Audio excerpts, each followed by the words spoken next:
Imagina un manuscrito. Un libro sagrado. Uno que millones de personas han memorizado durante más de 1000 años.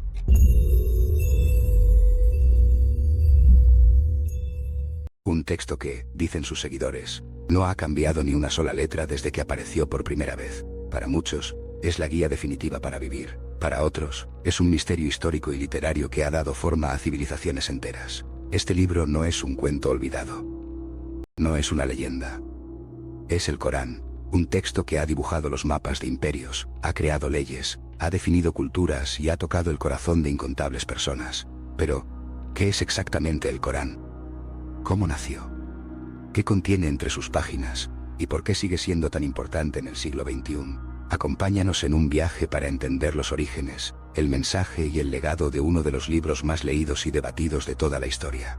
Vamos a abrir sus páginas, aunque sea de forma figurada, para comprender su profunda influencia en el mundo. Para los musulmanes, el Corán, que a veces se escribe Qur'án, es la palabra exacta de Dios. Creen que fue entregada al profeta Mahoma a lo largo de 23 años. No es solo un escrito sagrado, es la base de su fe, de cómo practican su religión y de cómo se rigen sus vidas. Para los más de 1500 millones de creyentes en el mundo, el Corán no es un libro de oraciones, es una guía viva que les marca el camino en cada aspecto de su existencia.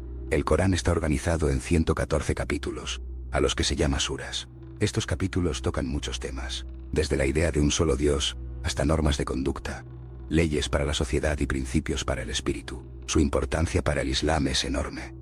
No hay nada que se le parezca. Se recita durante las 5 oraciones diarias. Se estudia con detalle en las escuelas, y se memoriza de padres a hijos, de generación en generación. Para los musulmanes, leer el Corán no es simplemente pasar la vista por unas palabras. Es un compromiso profundo con lo que consideran la voluntad de Dios, revelada a la humanidad. Para entender el Corán, es fundamental mirar al pasado.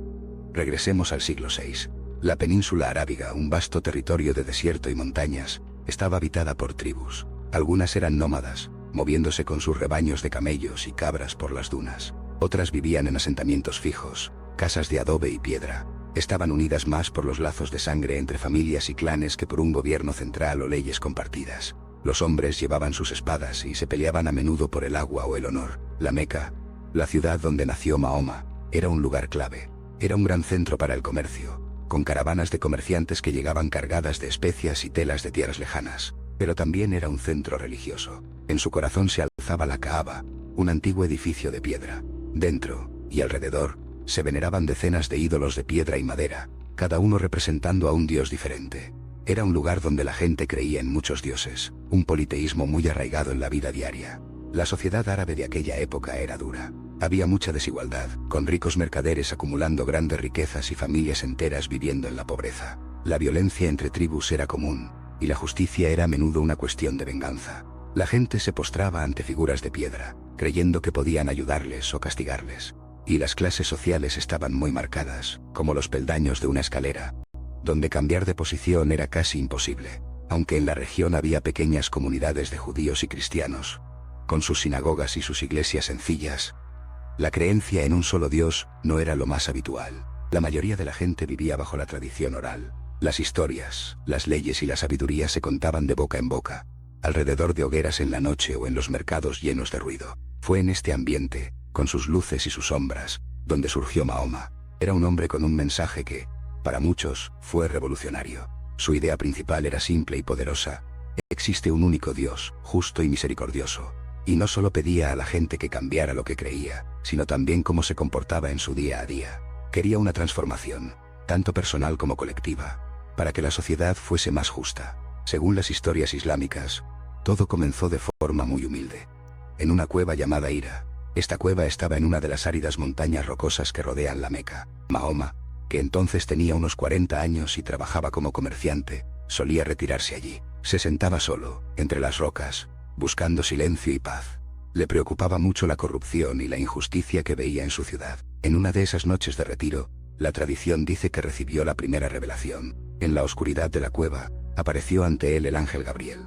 La imagen del ángel debió ser sobrecogedora.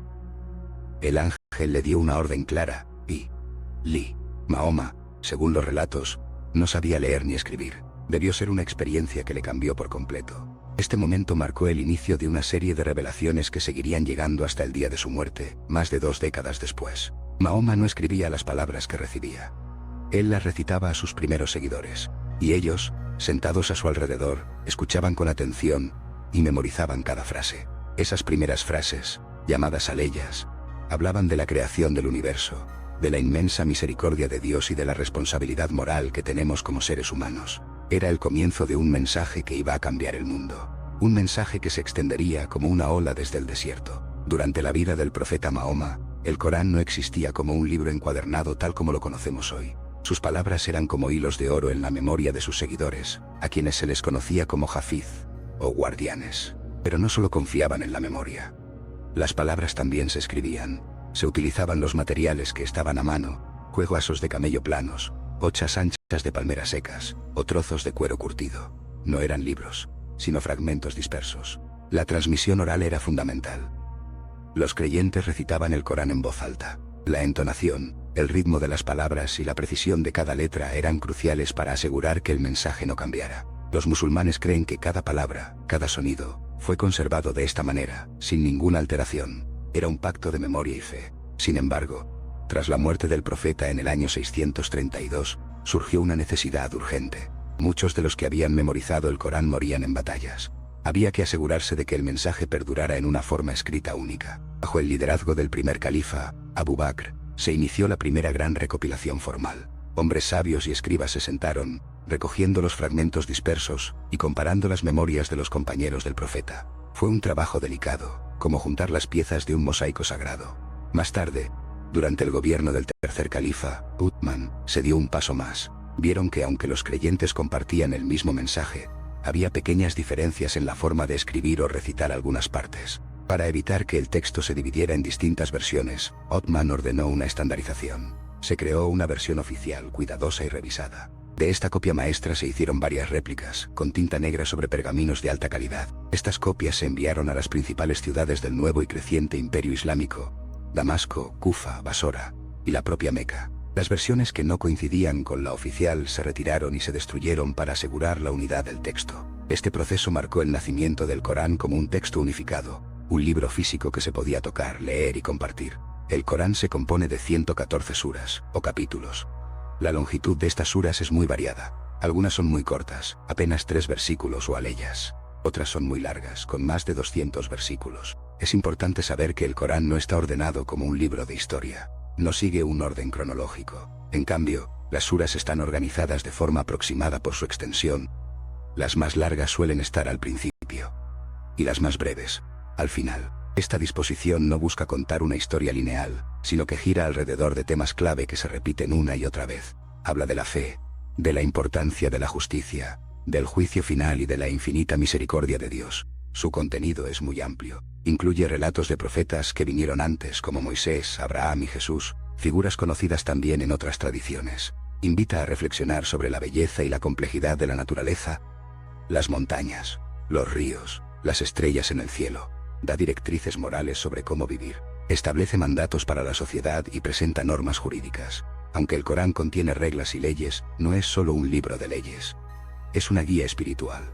A lo largo de todo el texto hay un llamado constante a la conciencia, a ser compasivos con los demás y a obedecer a Dios. Para los musulmanes, esto no es una carga, sino un camino hacia una liberación interior y social. Es una invitación a construir una vida de significado. El Corán está escrito en árabe clásico. Esta forma de la lengua no solo es el idioma del texto sagrado, sino que también fue clave para el desarrollo posterior del árabe. Si hoy vemos la riqueza y complejidad del árabe, en gran parte se debe al Corán. Su estilo es único. Combina elementos de prosa y poesía de una manera rítmica y sonora que no se puede encasillar fácilmente. Escuchar su recitación es una experiencia. Esta musicalidad, junto con su estructura que a veces es elíptica, va y viene entre ideas y rica en metáforas, hace que muchos lo consideren una obra literaria sin igual dentro de la tradición árabe. Las palabras fluyen con una cadencia hipnótica. Los musulmanes creen que esta forma lingüística no es solo bonita, sino sagrada. Afirman que para entender el Corán en toda su profundidad hay que leerlo en su idioma original. Por eso, las traducciones, aunque útiles, son vistas como interpretaciones, no como el Corán en sí mismo. Son como ventanas a una habitación, pero no la habitación entera. A través de su lenguaje, el texto no solo busca informar, sino que apela a la razón y al corazón de quien lo lee. Desafía al lector a pensar, a hacerse preguntas y a sentir una conexión con lo divino.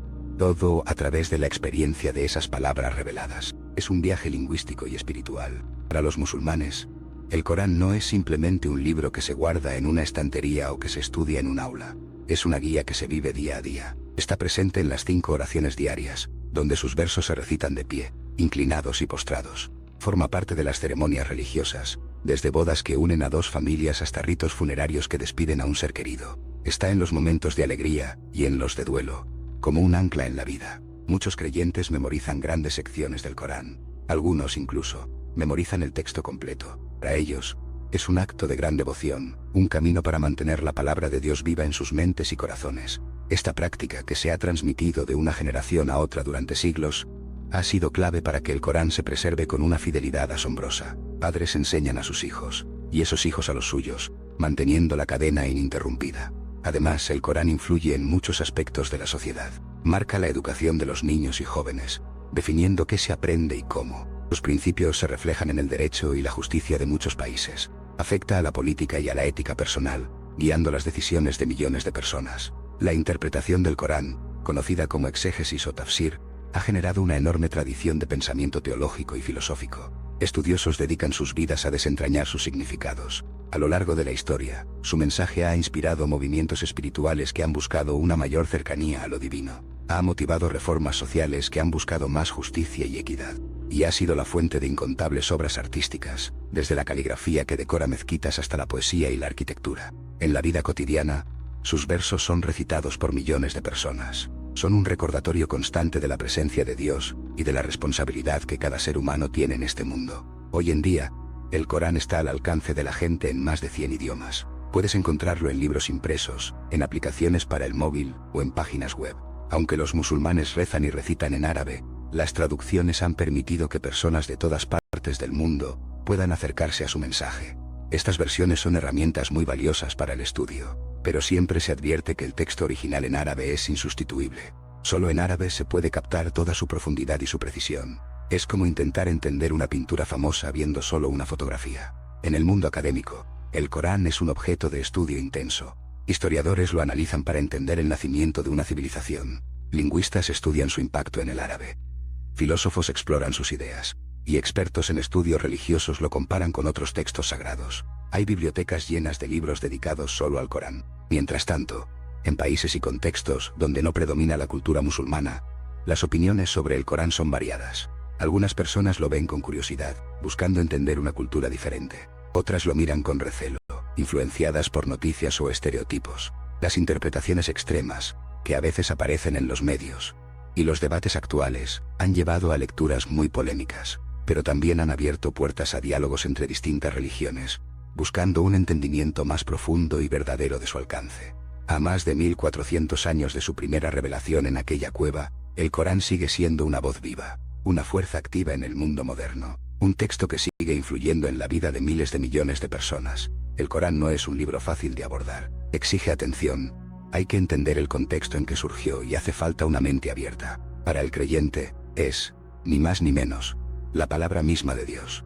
Para el estudioso, es un valioso testimonio que nos habla de una civilización naciente, de sus valores y sus luchas. Para la persona curiosa, es una puerta que se abre a una forma diferente de ver el mundo, a una visión que ha perdurado siglos. Su fuerza no está solo en sus versos, reside en su increíble capacidad de seguir interpelando a la humanidad, siglo tras siglo, planteando las mismas preguntas esenciales que nos hacemos todos. ¿Quiénes somos? ¿Qué sentido tiene esta vida que vivimos? ¿Qué debemos a los demás? Comprender el Corán no requiere que compartas su fe, pero sí exige que respetes el inmenso lugar que ocupa en la historia de la humanidad y en la vida de millones de personas. Es un texto que ha sobrevivido al tiempo, a las guerras, a las barreras de los idiomas y a muchos malentendidos. Pero, sobre todo, es un recordatorio poderoso de que la palabra, las palabras, tienen el poder de transformar, de cambiar vidas, de cambiar sociedades. Quizás en ese poder transformador de la palabra revelada, radica el misterio que lo ha mantenido tan vivo y resonante como el primer día.